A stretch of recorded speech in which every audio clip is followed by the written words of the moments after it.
गेले 4 दिवस पडणाऱ्या धुवाधार पावसामुळे राधानगरी धरणाची पाणी पातळी लक्षणीयरित्या वाढली आहे।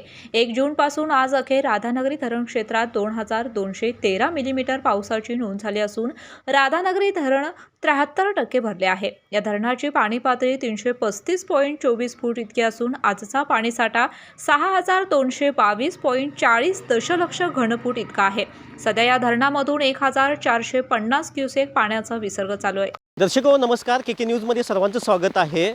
राधानगरी तालुक्यासह राधानगरी धरण पाणलोट क्षेत्रामध्ये अतिमुसळधार पाऊस चालू झालेला आहे।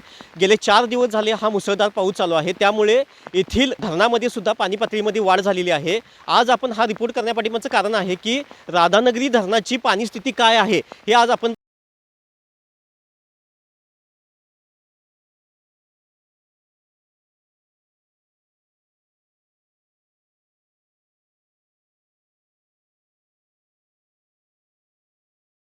राधानगरीच्या आपण आता 7 स्वयंचलितच्या गेटवर आपण आता इथे उभे आहोत।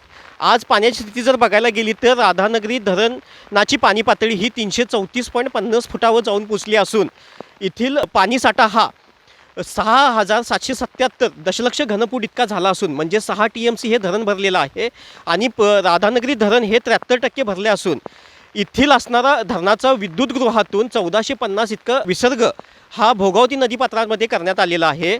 येथील पाटबंधारे विभागाने भोगावती नदीकाठच्या लोकांनाही सतर्क राहण्याचे आवाहन केलेले आहे।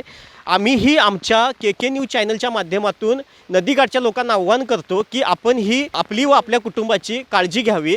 तसेच इथून पुढे राधानगरीच्या संपूर्ण अपडेट आपण के न्यूजच्या माध्यमातून पाहणार आहोत। कॅमेरामन उत्तम पाटीलसह मी मिलिंद कांबळे। अशाच नवनवीन अपडेट पाहण्यासाठी आमच्या के न्यूज चॅनलला सबस्क्राइब करा।